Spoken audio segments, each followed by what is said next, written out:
Grosse déception, non, encore une grosse déception du monde de la lutte avec frappe au Sénégal, devrais-je même dire. Annoncé en très grande pompe, le combat Gouye Gui Zoss n'a tenu la moindre de ses promesses lundi dernier jour de Pâques. Ils ont tous été décevants. Ils, ce sont les deux protagonistes et aussi les arbitres. Ces derniers n'ont pas été à la hauteur cette fois-ci, ou encore une fois, c'est selon. Finalement, le choc tant attendu n'en était vraiment pas un. Il s'est terminé en queue de poisson et dans une polémique sans précédent. À l'origine, un simple doigt de la main du géant Gouye Gui, le baobab de Guédiawaye, facilement fracturé par Zoss, un tout petit showman de l'arène, et selon toute vraisemblance d'une façon intentionnelle. Du coup, la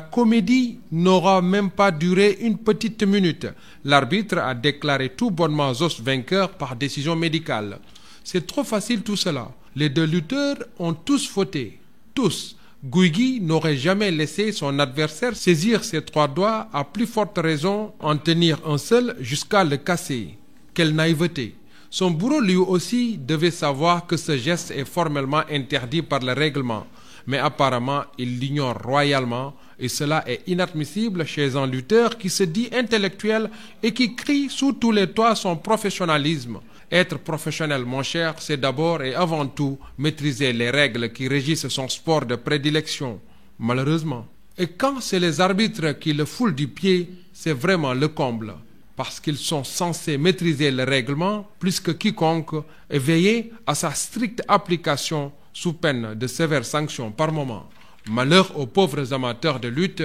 qui sont les grands perdants dans cette succession d'irresponsabilités. De grâce, chers arbitres, mais aussi et surtout, chers lutteurs, vous qui recevez des dizaines et des dizaines de millions en une seule après-midi, restez professionnels jusqu'au bout des ongles. Respectez votre sport, notre sport national, la lutte. Vraiment, ces parodies de combat, nous en avons naqaru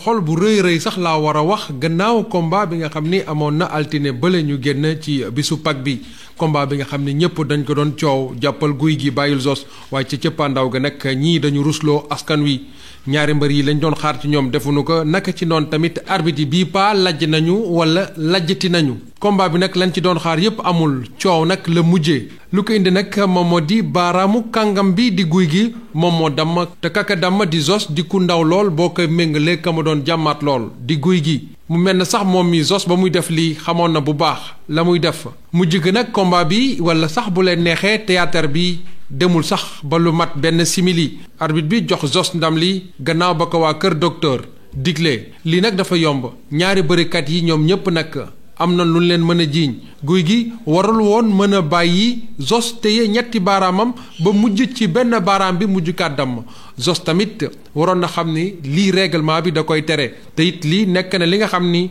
mënuñu ko nangu ci mbër bi nga xam ni day wax saa su nekk intellectuel la saa su ne tamit moom mi Zoss day wax ni professionnel la te professionnel jàpp naa ko ci wàllu tàggat yaram mooy xam bu baax yoon yi nga xam ni moom nga war a jaar pour def ko waaye nag lii dafa mel na moom mi lee daf ko réere mbir bu demee nag ba nga xam ni arbitre yi ñoom ñoo di jalgati règlement bi loolu moom kenn xamatul sax lu muy nuru ndaxte arbitre yi lee li ñuy xaar ci ñoom mooy ñu mokkal règlement bi tey taxaw temb ba mbër yi di ko defee naka yoon santaane li yëpp nag ña ci gën a loru moom moo di amateurs yi kon ñuy wax ak arbitre yi wax ak sax mbër yi nga xam ni benn ngoon daañu am ci ay millions yu bare lool ñoom nag lu ñuy xaar ci ñoom mooy li tubaab di wooye professionnalisme loolu nag bu ñuy wéy ak moom saa su nekk combat yu demee ni ki yu ñu amoon altine bi passé dina fi jóg ñun sax dañu ca